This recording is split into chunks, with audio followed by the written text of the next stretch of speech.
Hi there and welcome. This is Anna. For those of you who don't know me, I am a maternal child nurse and an expert potty trainer.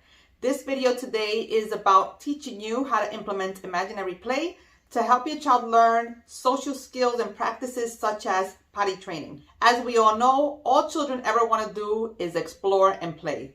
This is because this is how they learn best. Play helps us learn about cause and effect and how to handle particular situations.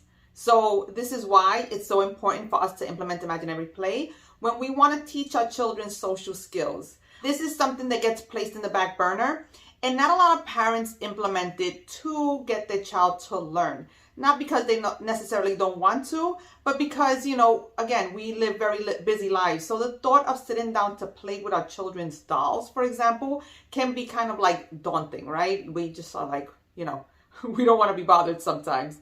But every once in a while, our children will coax us into sitting down and playing dolls with them and with toys in general. So I'm going to teach you how to take that situation and turn it into an educational session to help them learn how to potty train, to help them learn what to do when they feel like they need to go potty, what to do when they wake up in the morning, what to do when they feel wet and dry, what is happening to their body. So we can take that opportunity and help them learn. Mark Beckoff, a famous ecologist and writer, once said, "When we are playing, we are mostly human." So I won't keep you waiting any longer. I'm going to swipe down so you can see some examples of things that you can practice at home to help your child develop socially and emotionally through imaginary play. Okay, here we are, imaginary play. Hello. So we might as well take advantage of the way they learn because they love to play imagination.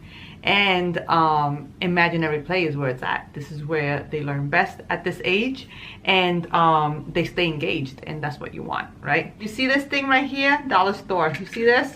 Dollar store. So this is actually for bubbles, because bubbles are a good, oh, see, it has a little dollar sign there still. This is a good way, bubbles, to like get your child to like sit, right? Because who doesn't like bubbles?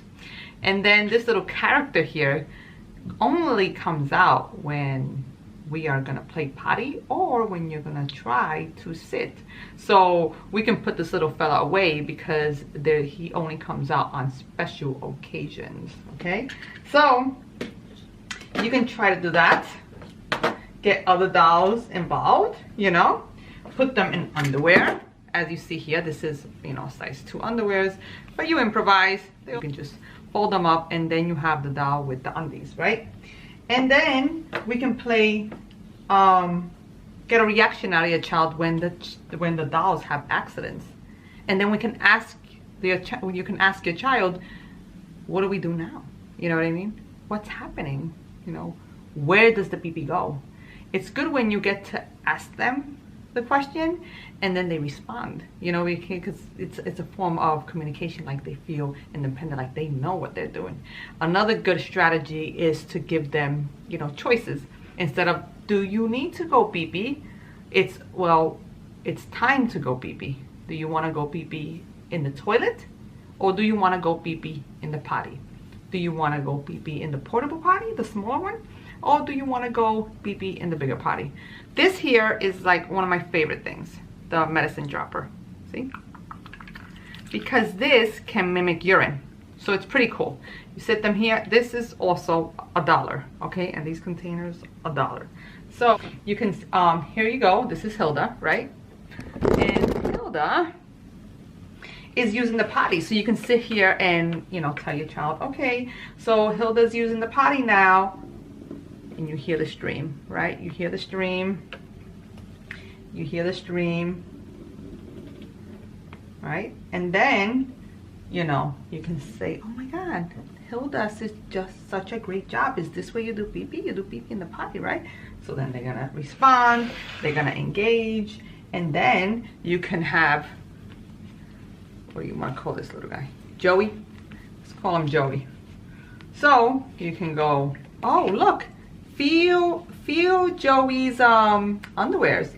They're so dry, right? And this is good for tactile, sensory and tactile learning, because they get to feel what it's like to be dry. And then you can ask them, are you dry? And then they'll respond. Your child will respond, no, I'm not dry, or yes, I am dry, right? So then you could go, oh, it feels so good and dry. This is how we want to be, right? We want to be dry. And then you can kind of like get the dropper. And here I have some apple juice, right? Put a little bit of apple juice, make it look like urine, you know? And then you can just kind of like, if you could only see what I'm doing here. You could kind of smear a little bit and drop, drop, drop, drop. And then you'd be like, oh, you could do it from underneath, right? You could, right? So this, we can put it underneath, right? And then we could go, we can just squeeze it and let them feel it. Be like, oh, Joey had an accident. What are we gonna do with Joey? And then he's gonna probably look at the potty, or she's gonna look at the potty and sit, all right. So we need to get Hilda out, because Hilda did such a great job, but Joey had an accident. So let's make sure that Joey finishes doing pee-pee in the potty, and then we kind of get the dropper, you know? And these activities that will keep your little one engaged, because there's a lot of input here. Okay? And you can just go, okay. So they're gonna finish in the potty, because this is where pee-pee goes, right? And now you're opening up your child's mind to the possibility of them using the potty, right? You have this little girl here also. She's pretty cute here. And you could say, oh, look at Susan. She's sitting in the potty, doing a great job. And what did she do? Oh, you can wait for their reaction and ask your child, what did she do? And they're gonna say, poop. If your child is nonverbal, they can still play these type of activities. You wanna print them out and have them like on boards. You could have them on Velcro and have them in a sheet, kind of like cut out, and you show it to them. A picture of them, of like a toilet with poop, a picture of a toilet with urine, maybe a picture of the toilet by itself. And then when you ask them something like that, that you're like, oh, what did Susie do? They could look at the picture and point at the poop. They could look at the picture and point at the pee. So they are included, and they can play this and have what we call imaginary play, to learn how to potty train and open up their minds to the possibility of being completely potty trained. Then we also have when they poop, and put this together, and then you want to push, have them close, right? You want to do this, have them close, and then you can push on this, and you can be like, oh, I think Joey is doing caca, right? And then you can ask your child, oh my God, the caca is sliding out. The caca is sliding out. Did Joey do caca? And then they're gonna look at you, and you'll be like, where is the caca? And you could have them point or tell you where it is. So these are all great sensory activities for all children, because again, imaginary play is where it's at.